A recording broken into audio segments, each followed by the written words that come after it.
Hello and welcome back to Phil's Corner, and I'm going to get straight to today's topic. I'm not going to do my usual intro because we've got a very important subject today. I'm going to be telling you 6 tips on how to become a football shirt expert. Yes, with these tips anyone can become an expert.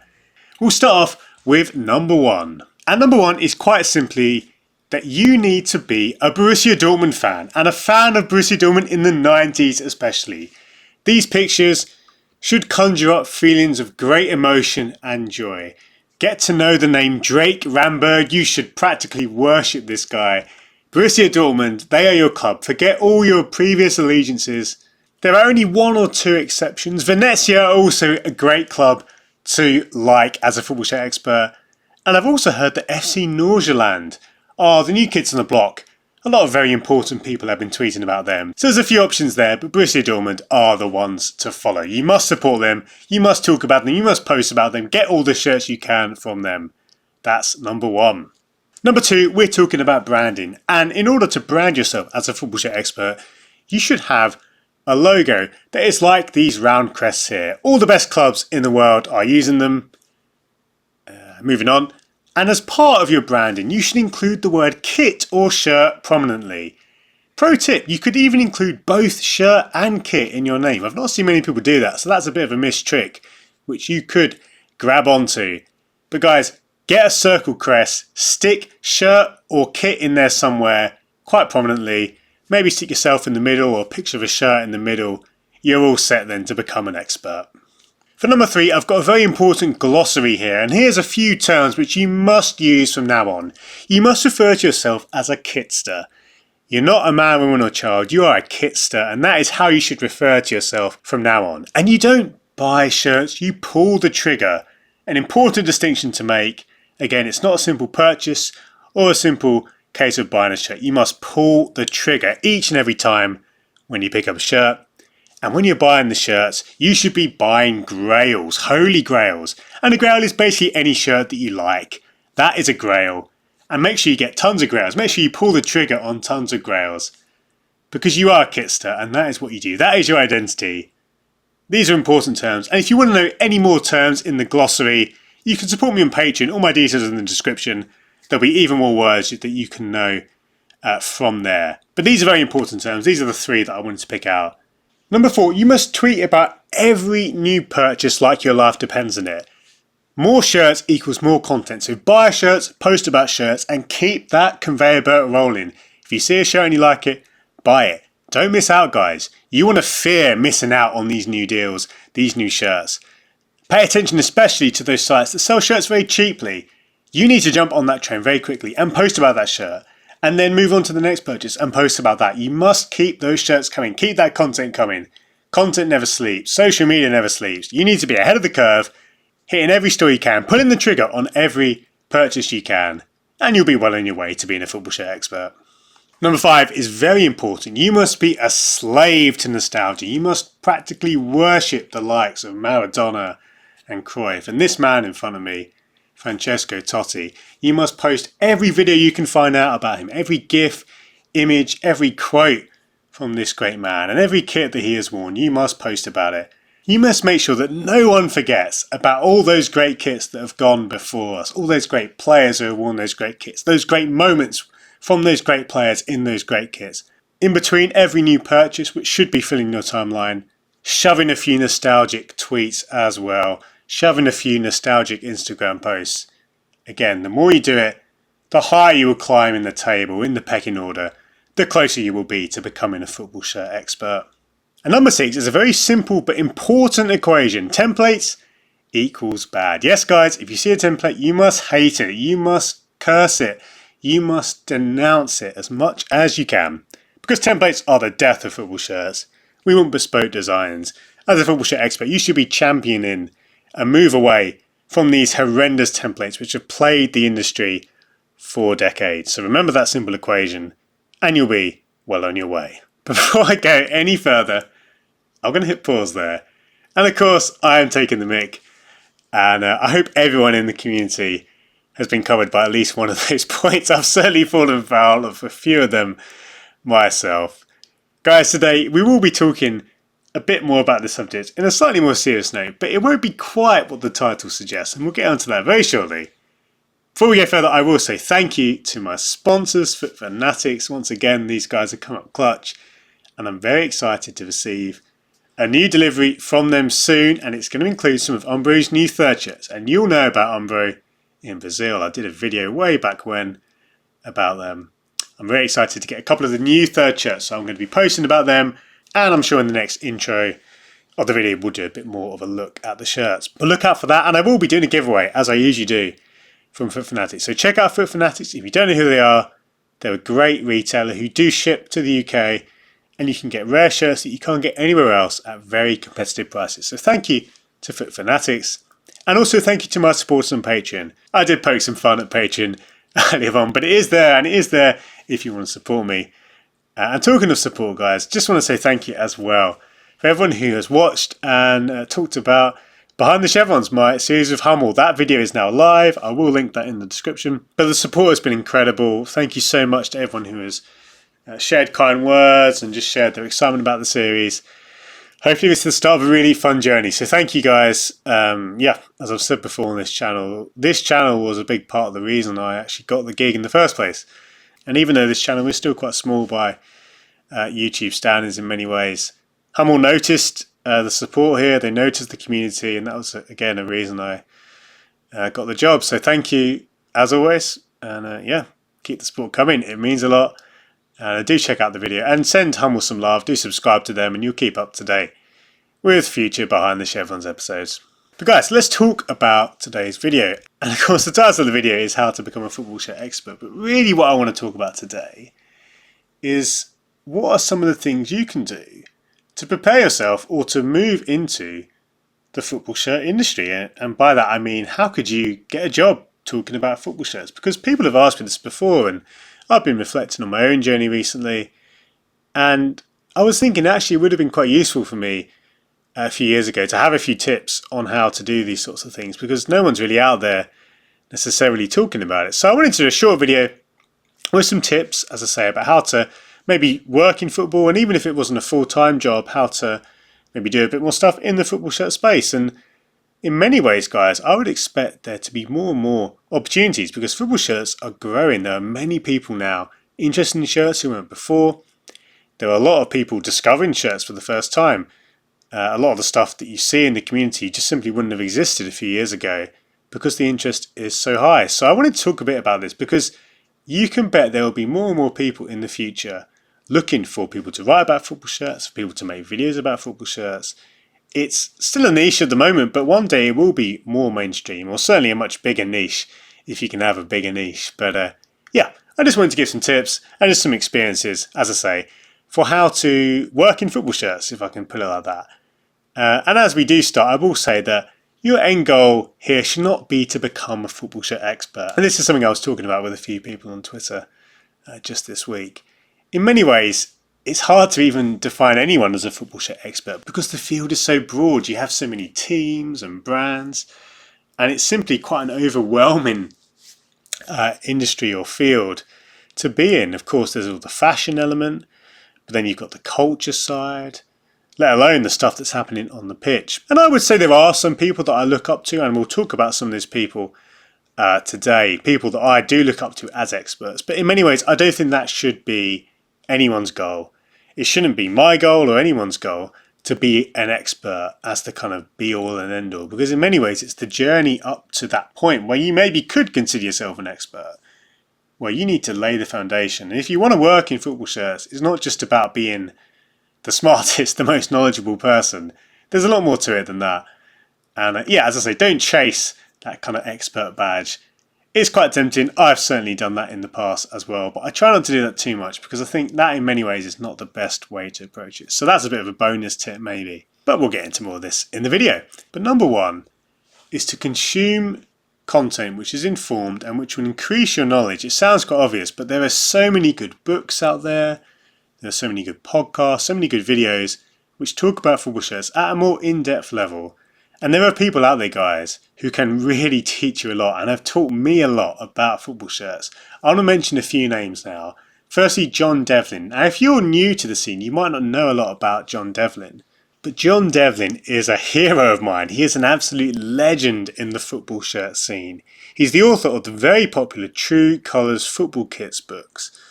And I'm just on his website here. You'll probably recognise some of his illustrations. He does some absolutely fantastic illustrations in a really distinctive art style. Just look at that there. 1985 Division 1 kits. And you can just see some of the range there. Some absolute classics there. But the thing about John is that his style is so approachable, so engaging. You don't have to be super knowledgeable to get a lot out of his content straight away. A lot of his books straight away. He is an absolute gentleman as well. Recently I had the immense privilege, and one of my highlights really of my career, meeting John for the first time in person. And he is such a lovely chap, he really is. As I say, his books are very hard to find actually. I think a lot of them are out of stock now. These books are so good, they're so informative. Not only does John go through in a very wonderfully illustrated style, he also adds in loads of extra info, and he's just a great person to go to for knowledgeable content about football shirts.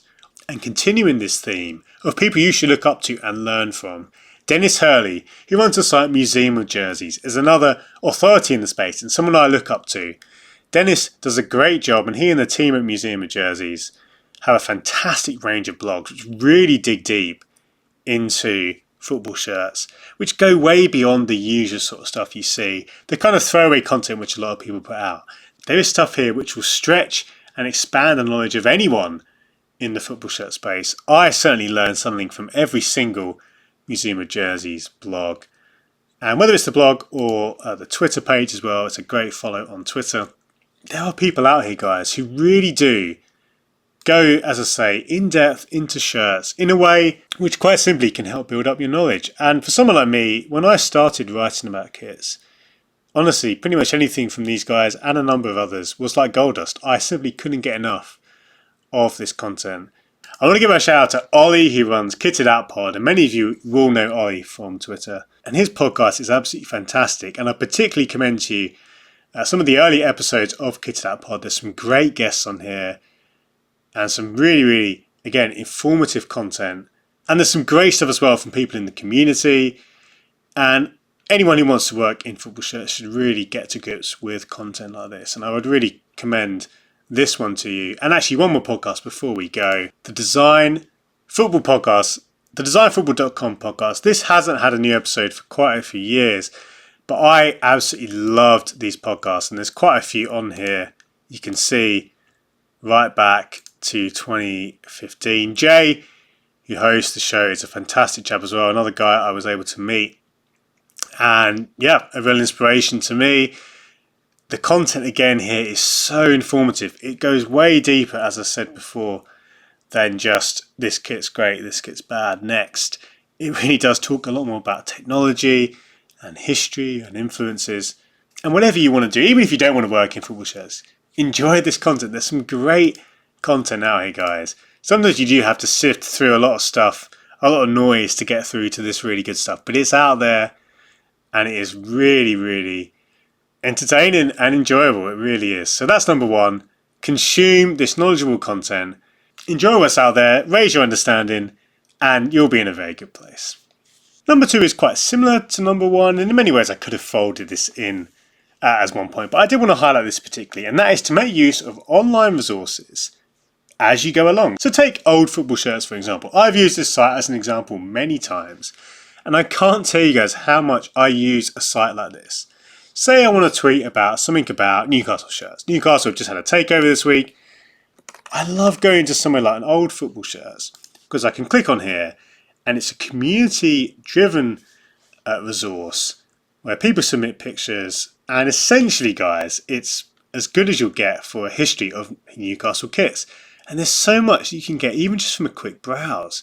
So for example, here you can already see some of the kind of key trends of Newcastle kits over the years, how they had these quite Norwich-esque yellow and green away shirts in the late 80s and early 90s. I wouldn't know this off the top of my head. I was born in 93. All these kits predate me, but already on here I can see this. And later on there was some blue kits. But for example, if next year Newcastle released a green and yellow away kit, there you go, guys. I can actually look back, and they've not had many. Well, they've not had a green and yellow kit, actually, according to this. They've had a few yellow kits, of course. There was that memorable one in 2009. But yeah, just here, there's so much information that you can get. And this is all easily accessible. There are a range of clubs. Maybe you want to find out what year this great shirt was. Because again, many people refer to this shirt, but you want to know what year this classic Grandad collar away shirt was. It was 95, 96. Of course, like any community-driven site, you do have to sometimes check the information. Sometimes there's things like duplicates on there, or maybe the information isn't quite accurate. But most of the time, 90% of the time, you'll get the information you need on this site. Again, we're not trying to become experts here, like we said at the start. We're not trying to be the end voice on subjects.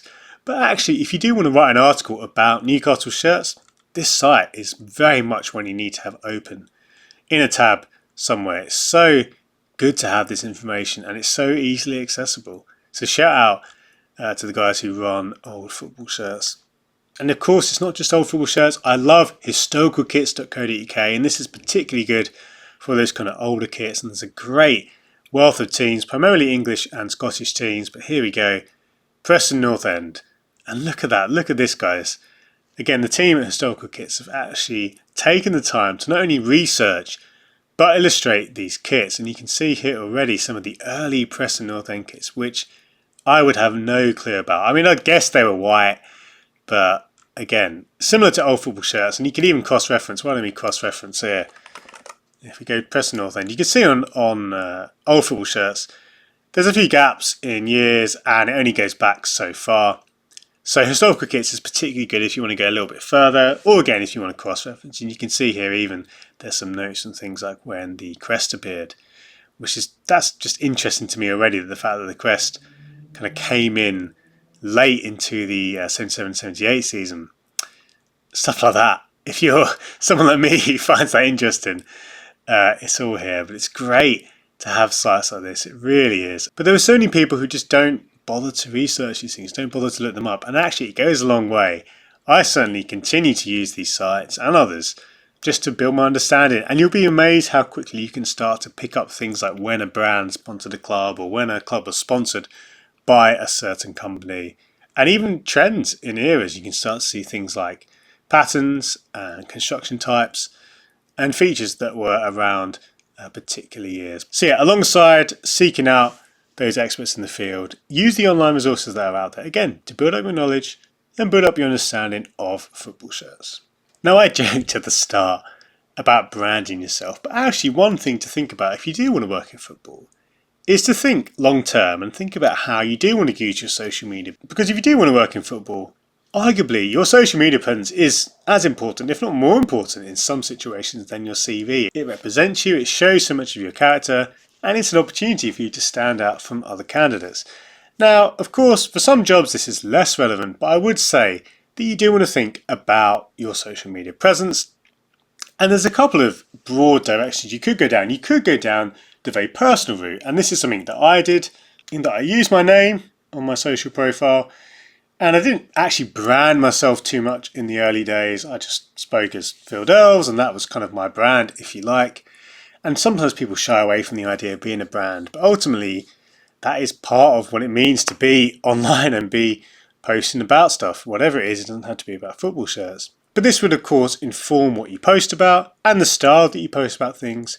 Or maybe you do want to go down a more branded route. Maybe you do want to have a brand under a certain name, and that is an equally valid route.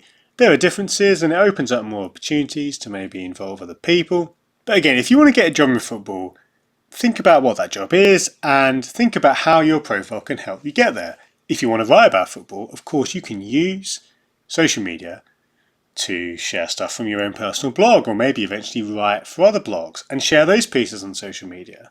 Or maybe you want to be a content creator, maybe you want to create videos about football shirts. Again, your social media presence is crucial to helping grow that.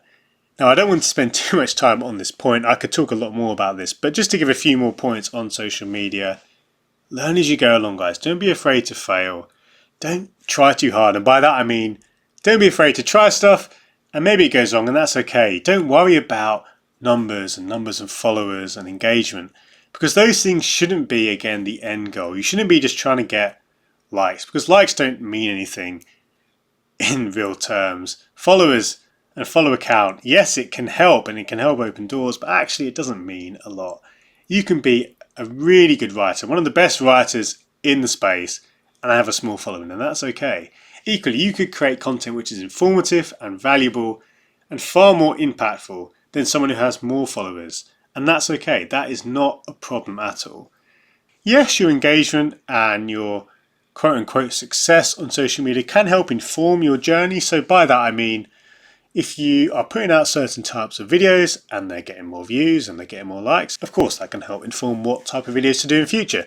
And equally, if you're writing articles and some articles just seem to resonate more, that's something in which again can inform the kind of articles you write about. But I think I'll leave this there. I could, as I say, go on much further. I've got a lot I could say about this, and certainly from my own personal experience, I've learned a lot. But the key things really, establish your presence and think early on about how you want to go down things. Do you want to be a personal page? Do you want to be more of a brand? And whatever you do, learn as you go along. Don't be afraid to fail and don't obsess over numbers.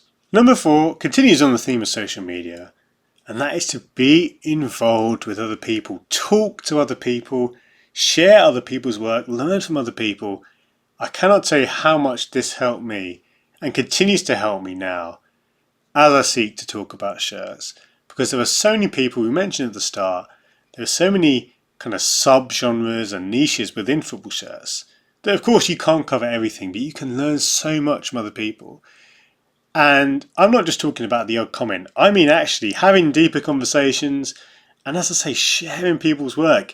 It sounds funny, but one of the best ways you can grow your own profile and presence is actually just to be a champion of other people's work. So when you see a really good post, you see a really good blog, you see a really good video, share it and tell that person you liked it and maybe offer your own opinion, but don't be afraid to actually go out your way for other people, because if you're in the community, that is so much better than just being someone who occasionally throws stuff out for people to consume and then just walk away. And if you treat the community a bit like just a place to get engagement, you won't get anything back, and ultimately you won't establish any sort of foothold. And again, I have so many good memories of when I would be chatting with people and learning from other people, especially in the early days of my writing, doing collaborative pieces of content with fellow writers. I used to love doing Top 100 Shirts. That was a series that I kicked off at footy.com when I was there, and I loved that. I loved that series.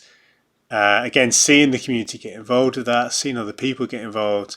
And in many ways, I would actually advise people to almost put other people first before yourself sometimes. Yes, some jobs and some job situations do demand that you do talk about yourself, do champion yourself, of course. If you're going to work freelance, for example, you do need to be the kind of person who is able to get themselves out there. But actually, a lot of the time, especially if you're going to be working in the field like football shirts, it's really important to celebrate other people, to get involved with other people, and it will open up so many doors. It's networking, that is the thing. Social media, one of the best things about it is that you do form these connections and people that you would never otherwise be able to meet, people from around the world that you can form connections with on social media. So point number 3, I talked about establishing a presence, but really this is an overflow of that in point number 4.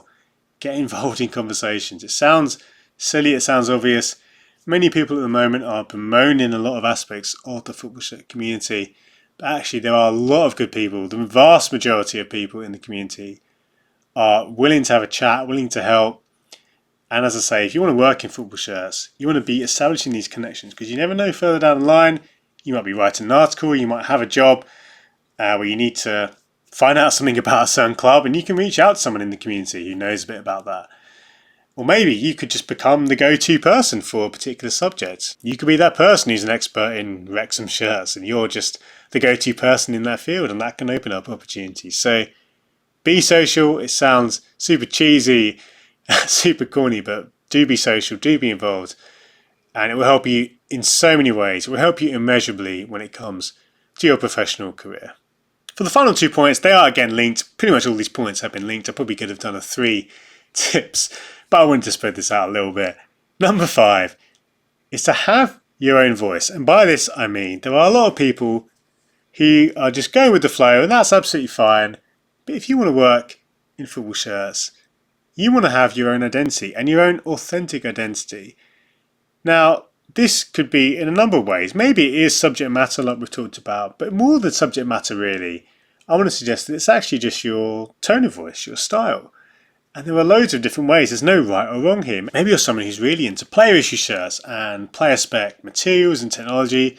And Rick, one of my patrons, is definitely one of the guys here that I'm thinking of as I say this. Someone who really knows and is someone that I reach out to myself when I want to find out a bit more about player spec shirts. And again, think about this in your own context.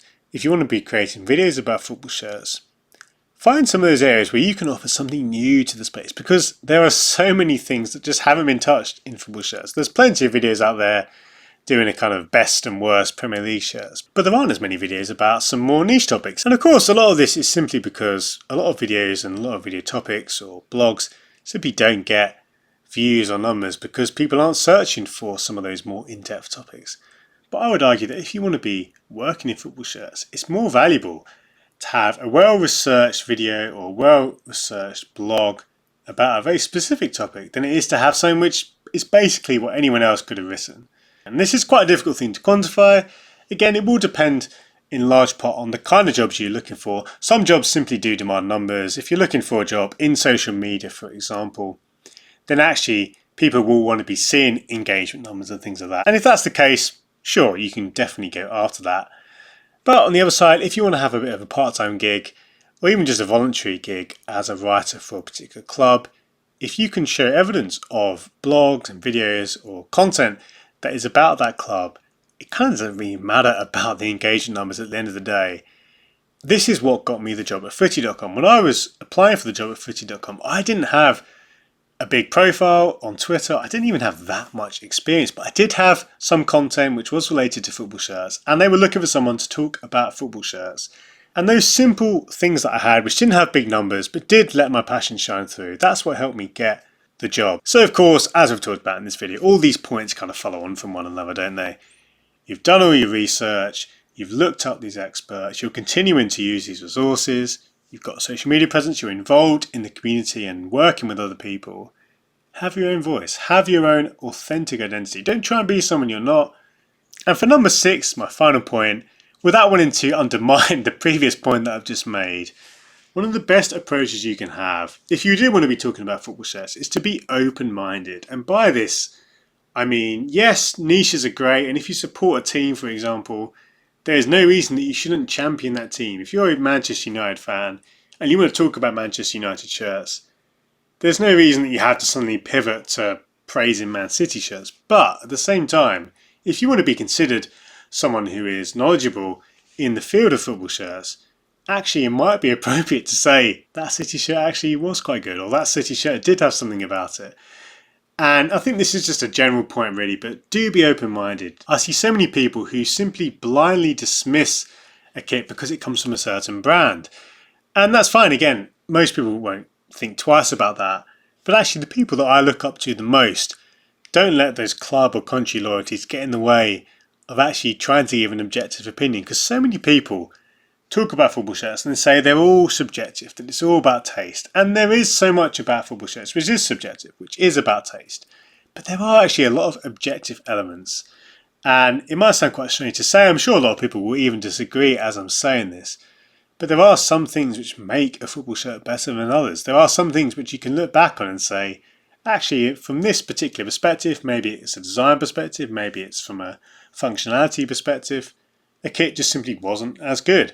And sometimes club loyalties can get in the way of that. Sometimes club loyalties can kind of cloud over a judgment about those things. So I've said in previous points about having your specialities and having your voice and not being afraid to kind of go down that route. At the same time, be open, because again, if you want to get a job in football shirts, you never know, you might end up working for a brand who you have slagged off for years and years on Twitter, and that won't necessarily stop you from getting the job. But actually, if you're open-minded, it will open up more doors. Quite simply, you will have more opportunities. And you know, it might get you in trouble with the ultras of the club you support. But I do think neutrality is quite a good trait. It's not necessary. You can, of course, be unashamedly a fan of a particular club. I'm not asking Celtic fans to start blogging about Rangers shirts. But I would argue there is so much to be said for actually having an open mind. And so much of social media can be quite tribal. People get into their camps and they stick to it and they will fling any amount of mud at the other side. Actually, what I love is when people let those guards down and have conversations and talk about what they like about football shirts. And it sounds funny, but people get so het up with their favourite clubs that they often miss great shirts from a team of their rivals. I'm not saying again that you need to start collecting your rival team shirts, but if you're going to be writing blogs about shirts, you will have a lot more authority if you're able to be someone who, you can admit club loyalties, but can still talk about things in a more objective way. And again, this is probably something I could talk about more. I will try to wrap it up now, but I do think there are objective elements to football shirts. That's maybe a bit of a controversial opinion, but it's a hill I'm willing to die on. It's certainly something which I've tried to convey myself and continue to try to do, is to try and look at things from a more kind of zoomed out objective perspective. But guys, I'm going to leave it there. I hope you found some of these tips interesting. I'll just run through them as we finish. Number one was to seek out people in the industry who have written books and made videos and podcasts about football shirts in a really informative, in-depth way. People like John Devlin and Dennis Hurley. Number two was to make use of these online resources as you go along. So places like Old Football Shirts and Historical Kits, these sites which can constantly top up your knowledge and help you to discover new kits and learn about kits. Number three was to establish your social media presence and think about the direction you want to go, and not to let engagement kind of drive all your decisions, not to be afraid to try stuff, to learn as you go, but to really think about it in a strategic way. Number four was to get involved in the community, chat with people, make content with people, make these connections, network, use social media, what it was designed to do, because it will open up doors for you. Number five was to have your own voice, be authentic, find those topics which you can talk about, and even if it's not getting the numbers, even if it's not necessarily what everyone wants to read, it can actually be really, really helpful, especially if you're going for a more specific type of job at a particular club or something like that. And number six, despite what I've just said, was to say not to be too specific necessarily, but to be open-minded, to not let your loyalties cloud your decision making, to actually think about football shirts in something of an objective way. But guys, let me know what you thought of the video, maybe what you thought of the intro as well. This is of course a bit different to a lot of my content, but I did want to put this out there. And please let me know if you do have questions, if you do want to write about football shirts and you want to find out more, you can reach out to me. Or maybe you just disagree with everything I've said, you think I'm talking a load of nonsense. Let me know in the comments either way. And I almost forgot to say, guys, subscribe to Phil's Corner. There's going to be loads more videos coming out, including some more streams. I'm going to do another live stream soon. I really enjoyed the last one I did, so look out for that. And you can check out the last live stream where I talked a bit about Adidas and some Champions League shirts. But that'll just about do it. So thank you so much for watching. If you've got this far, thank you for taking the time. Hope you enjoyed the video, and I will see you very soon for the next episode.